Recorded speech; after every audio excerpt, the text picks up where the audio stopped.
Good afternoon and welcome to BeeTv News Updates at 3. I am Ruth Ogbodo, and now the news in detail. Civil society organizations, opposition party figures, and key stakeholders in Nigeria's business community have praised the federal government for the quality of work on the Lagos-Calabar Coastal Highway project. They also commended President Bola Tinubu's administration for its commitment to infrastructure, development, and economic growth. The stakeholders who were impressed by the quality of work done so far spoke to journalists on the sidelines of a tour of the project in Lagos. According to them, Nigerians must rise above politics to support developmental efforts such as Coastal Highway projects, especially with the verification of the quality of work and huge economic benefits. It is important that Nigerians should appreciate what the president is doing. It is not just a road, construction. It's also an investment, prone. And you see the link roads, which is another, project that is going to come up, because with this, just like you said, you've been wowed. A lot of people, they are free to talk because there is freedom of expression in Nigeria. But sometimes we need to be more informed. When we're more informed, we can speak from a well-informed angle and then educate others. And that's what you have come to do. You represent a larger percentage of the society in opposition.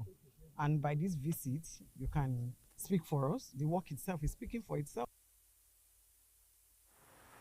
The Vice President, Kashim Shettima, has returned to Abuja following a successful diplomatic mission where he represented President Bola Tinubu at the 80th session of the United Nations General Assembly in New York and wrapped up key strategic engagements in Germany.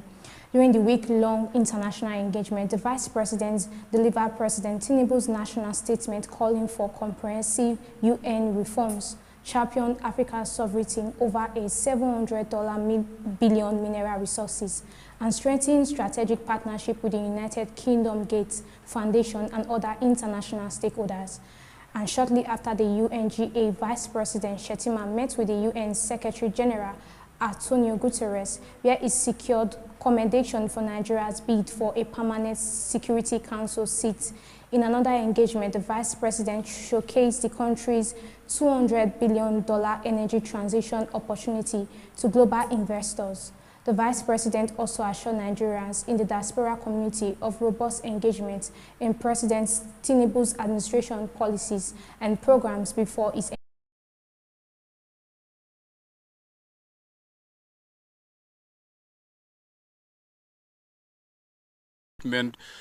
of His Excellency and also the Niger Foods Company, because the target is actually to increase rice production in Niger State alone by 10 million tons in 5 years. To give you an an example of the significance of that is that right now Africa is importing 15 million tons of rice a year. So if at all Niger State alone is targeting to produce 10 million tons, you can imagine the significance of such an ambition. That's the reason why for Africa Rice, it's highly important for us to partner with Niger Food and also Niger State so that we can be able to ensure we'll improved varieties, climate change, and insufficient support for local farmers. The Niger State government says it's working strategically with the Africa Rice Center to bridge these gaps. The organization, which brings together 27 member countries and its headquarters in Côte d'Ivoire, will provide technical support and improved seedlings. Governor Bago expressed optimism that this partnership will boost productivity and strengthen Nigeria's food security drive. The collaboration is expected to deliver high-performing, climate resilience rice seed varieties, as well as training for extension workers to equip farmers with modern techniques. Harmony Agba for reporting for BeeTv News. The government has officially launched the 2024 edition of the Lagos Agricultural Scholars Program in selected secondary schools. Leading the initiative, Commissioner for Agriculture and Food System, Abisola Olusanya, alongside senior officials from the ministry, visited several participating schools, which includes an Asadin Grammar School, CMS Grammar School in Bariga, and Holy Church College in Ikoyi, among others. The program is designed to reshape young minds' perception of agriculture, positioning it not just as a career path, a tech-driven enterprise, but also as promoting sustainable food practices and supporting the development of young farmers club within urban schools. The Lagos Agricultural Schools program. Agricultural students are always seen as dirty people, like farmers that were always related to dirt. But seeing that we do cool stuff like using technological gadgets and other things that make agriculture more productive, it will help them, it will encourage them, it will make them see agriculture as not only study but as the backbone behind the food production of the economy. Financial experts in Nigeria are being encouraged to adopt artificial intelligence in their daily operations to enhance financial sustainability. At a two-day Accountech Summit international team integrating technology and finance sustainability in a blueprint for the future, experts in the accounting field set a new standard for finance and technology guiding in Africa, providing a platform for industry leaders to share insights, collaborate, and share the future of finance and accelerate inclusive economic growth with artificial intelligence and fintech. The event brought together over 2,000 finance executives, entrepreneurs, students, policymakers, and innovators. The great acceleration is not something that is happening to us. It's something that we are creating. Every AI tool we implement, every strategic conversion or conversations that we initiate with our clients. It's not like we use our own technology because that's the only way through the FRS if they really want to capture that digital economy. Tension is mounting in several communities across Plateau State following the destruction of farmlands and food crops by suspected Haida militants. The attacks have left hundreds of farmers counting their losses, heightening concerns over worsening food insecurity in the region. The report. From maize to guinea corn, rice to vegetables, crops meant to feed families and markets have been uprooted, cut down. These farmers in Rayom are the latest victims. They say the destruction happened just as they prepared for the harvest. 130 farmlands were mowed down overnight by Fulani militants who had earlier on, told the people that they are coming to destroy the farmlands in Rim and also Jol area, and lo and behold, this incident happened. And of course, on these farmlands, as we can see it, there are millions of crops worth millions of naira that were destroyed. And this is an economy war. Even if security agents can accompany us, we will go and show a lot of crop that has been destroyed. We don't know what we can do. We don't know.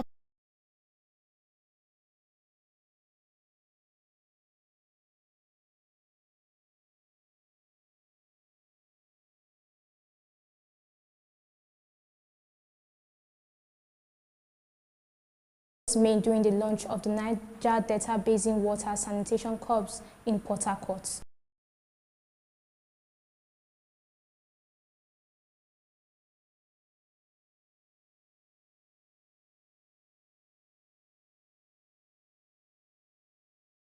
The report. The Niger Delta Basin Development Authority is leading a renewed cleanup campaign in the region, recognizing that government efforts alone are not enough. To drive this initiative, a group of volunteers has been inaugurated to not only sanitize their environment, but also to serve as ambassadors spreading the message. This launch coincides with the 2025 World Rivers Day celebration themed Clean Rivers, Healthy Communities, Clean Rivers, Healthy Communities. Clean river, healthy communities. The team visited the marine-based jetty to raise awareness about how human activities impact the river's ability to provide essential services like food, jobs, transportation, and water. Come to join you to clean this water. We hope that going forward, there will be that consciousness. This is where you make your money. This is where you manage the transportation system of this place. Make your money in a healthy environment.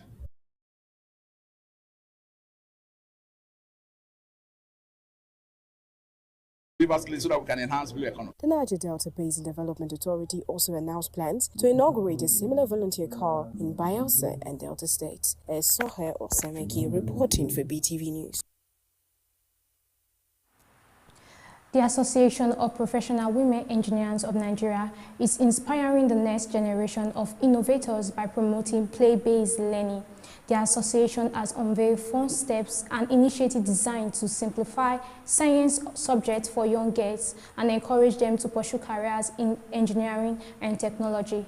The forum theme expanding horizon in STEM education and professional development across Nigeria featured hands-on workshops in ways to art creativity, renewable energy, and practical science experiments. And excitement into STEM learning. And how do we intend to do that is by expanding the STEM horizons across Nigeria. And that is just not just students, but also engaging the teachers such that they are able to teach basic science-oriented principle in a STEM way.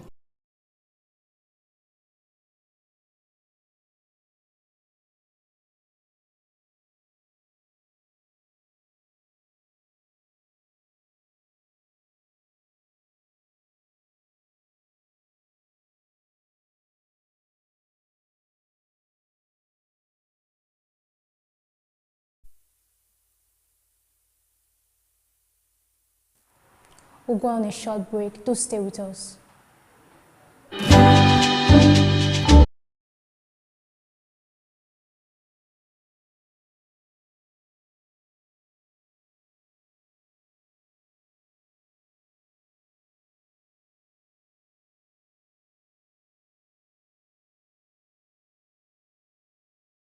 Of national-wide strike by the Petroleum and Natural Gas Senior Staff Association of Nigeria, following the resolution of its dispute with the management of Dangote Refinery. Let's join BeeTv News Esoye Osamege for details and more from the business world.